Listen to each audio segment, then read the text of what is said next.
दुबे, एक जीआर जारी किया था आपने 3 सितंबर को।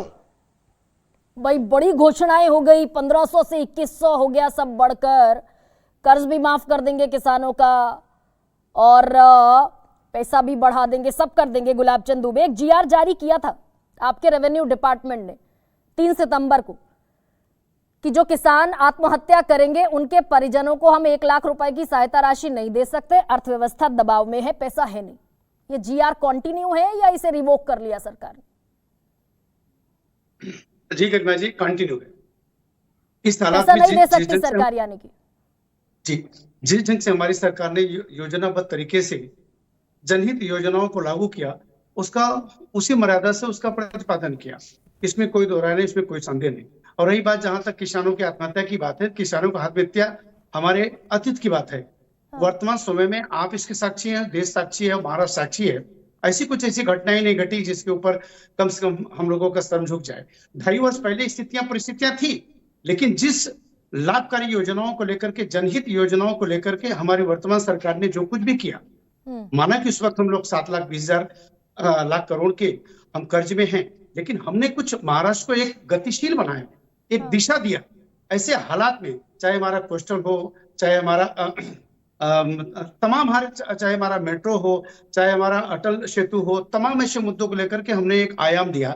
ऐसे हालात में कर्ज नहीं होगा। गुलाब जी, मैं सबसे पहले तो मैं साधुवाद देती हूँ आपको। आपने माना कि 7,22,000 करोड़ का महाराष्ट्र पर कर्ज है। आपने कहा इंफ्रास्ट्रक्चर बनाया, इंफ्रास्ट्रक्चर से तो रिटर्न मिलता है ना, सरकार को आमदनी होती है। उसके बावजूद अगर आमदनी वहां से हो रही है तो सरकार फ्रीबीज पर पैसा खर्च कर रही होगी, तब जो है आपका फिस्कल डेफिसिट बढ़कर 3% से ज्यादा हो गया। अजीत पवार ने मना कर दिया कि भाई अब किसी भी मुफ्त की घोषणाओं के लिए वित्त विभाग इजाजत नहीं दे सकता। ये हालत हो गई ना महाराष्ट्र की। जी जी, अजीत पवार जी ने एक सलाह दी थी।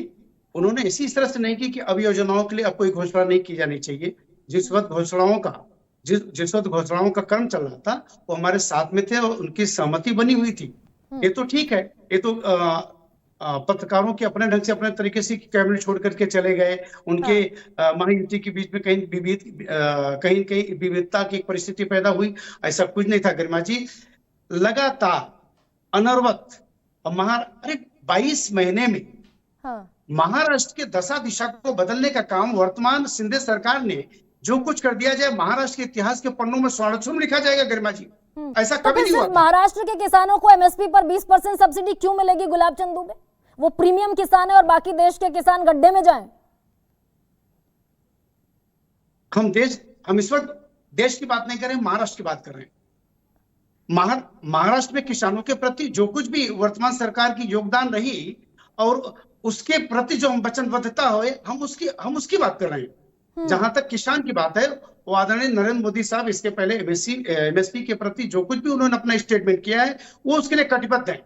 हम सिर्फ वर्तमान महाराष्ट्र सरकार के बारे में जो भी शिंदे सरकार ने जो किया और जो कुछ भी करने की आगे सोच बनाई, जिसपे हम महायुति की सरकार पुनः स्थापित होने जा रही है। भाई पैसा कहां से लाएंगे लेकिन गुलाब जी, पैसा कहां से लाएंगे?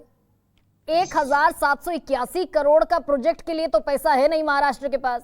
1 लाख रुपए आत्महत्या करने वाले किसान के परिजनों को देने के लिए नहीं है। कहां से लाएंगे पैसा?